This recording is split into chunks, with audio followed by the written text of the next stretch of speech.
Speaker madam, thank you. Speaker महोदय, आज मैं इस सदन में ना कैमरा येऊ देना मैडम, कैमरा।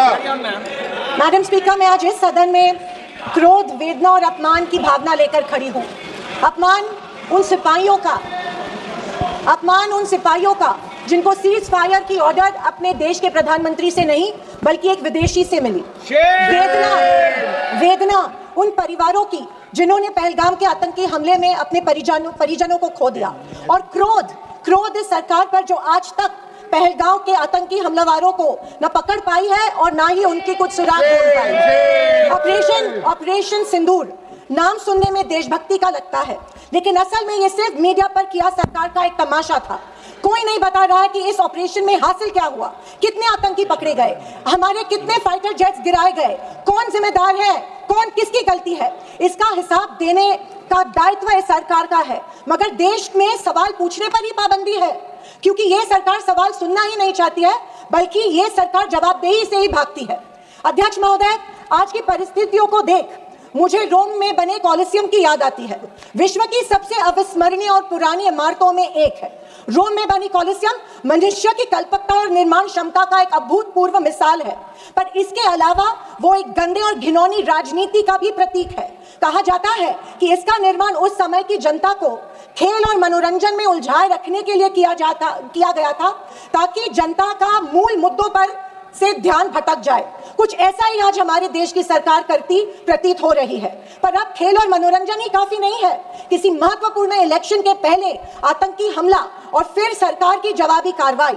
आतंकी आए कहां से, कहां गए, ये सरकार को कुछ नहीं पता, पर हमें पड़ोसी देश पर आक्रमण करना है और उसके आधार पर वोट बटोरने हैं। पहलगाम के आतंकी हमले में मारे गए बेगुनाहों की अभी चिता भी ठंडी नहीं हुई थी कि देश के प्रधानमंत्री बिहार में चुनावी रैली संबोधित करने गए। कोई जिए कोई मरे, इनको कुछ फर्क नहीं पड़ता। ये 24/7 चुनावी मोड में रहते हैं। फिर साहब की मार्केटिंग की तरकस से आया नया तीर, ऑपरेशन सिंदूर। मुझे हमारी सेना की बहादुरी पर बिल्कुल संदेह नहीं है। मुझे हमारी सेना की बहादुरी और वीरता पर बिल्कुल संदेह नहीं है, पर इस सरकार की दुर्जनता की सीमा देखिए कि सेना के जवानों को लड़ने जरूर भेजती है, पर हमला होने के पहले दुश्मनों को आगाह भी कर देती है। हाँ, ये हमारे परराष्ट्र मंत्री का बयान था। क्या यही कारण है कि हमारे जेट्स दुश्मन के द्वारा गिराए गए? क्या ये हमारी सेना के जवानों के जानों के साथ खिलवाड़ नहीं थी? खैर, जो इंसान मानता हो कि इस सेना के जवान की तुलना में एक व्यापारी ज्यादा खतरा मोल लेता है, उससे हम अपेक्षा ही और क्या करें। ये मूर्खता है या फिर देशवासियों को मूर्ख बनाया जा रहा है? ऑपरेशन सिंदूर से देश को क्या हासिल हुआ? अमेरिका के दबाव में किया गया एक शर्मनाक सीज फायर। फॉरेन पॉलिसी ऐसी कि मित्र देशों ने आतंकवाद की निंदा तो की, पर पाकिस्तान की नहीं। स्पीकर मैडम, प्रधानमंत्री कहते हैं कि ऑपरेशन सिंदूर का जश्न मनाने का पर्व है।